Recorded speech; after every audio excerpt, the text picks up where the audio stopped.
नमस्कार, मैं हूं लीला। स्वागत है आपका हमारे चैनल में। आज का विषय है दशा माता के व्रत के जरूरी नियम।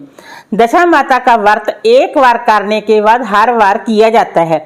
इस व्रत को बीच में नहीं छोड़ सकते, ऐसा करना अशुभ माना जाता है। अगर बहुत जरूरी हो तो उद्यापन करने के बाद इसे छोड़ सकते हैं। दशा माता की पूजा पीपल के पेड़ की छांव में करना शुभ माना जाता है। पीपल के आसपास पूजा का धागा भी बांधा जाता है। पीपल की पूजा से भगवान श्री हरि विष्णु की पूजा भी इस दिन हो पीपल की पूजा से भगवान श्री हरि विष्णु जी की पूजा भी इस दिन हो जाती है। इस व्रत में साफ सफाई का विशेष ध्यान रखा जाता है। घर की अनावश्यक चीजें भी बाहर रख दी जाती हैं। साथ ही इस दिन सफाई से जुड़े सामान यानी कि झाड़ू आदि खरीदने की परंपरा भी प्रचलित है।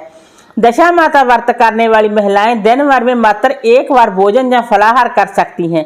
इस व्रत में बिना नमक का भोजन किया जाता है। मान्यता है कि व्रत को विधि विधान से सच्चे मन से भक्ति भाव से करने पर एक साल के भीतर जीवन से जुड़े दुख और समस्याएं दूर हो जाती हैं। दशा माता का डोरा साल भर गले में पहना जाता है, लेकिन यदि दशा माता का डोरा साल भर नहीं पहन सकते हैं तो वैशाख महीने के शुक्ल पक्ष में किसी अच्छे दिन खोलकर रखा जा सकता है। इस दिन व्रत आपको जरूर करना है। दशा माता व्रत के दौरान पूजा का धागा गले में पहना जाता है। इसे कभी भी इधर उधर नहीं रखना चाहिए। अगर ये टूट जाए तो इसे किसी नदी में श्रद्धा पूर्वक प्रवाहित कर देना चाहिए। दशा माता का व्रत महिलाओं को पवित्र भाव से करना चाहिए, यानी कि इस दिन किसी भी तरह का कोई बुरा विचार मन में नहीं लाना चाहिए। ऐसा करने से पूजा का पूरा फल नहीं मिलता। दशा माता का व्रत कुल परंपरा के अनुसार ही करना चाहिए, यानी कि जिस परंपरा के अनुसार परिवार की महिलाएं जे व्रत करती आई हैं उसी के अनुसार ही ये व्रत नवविवाहितों को करना उचित है। दशा माता के पूजन के दिन किसी को पैसा आधार भी ना दें।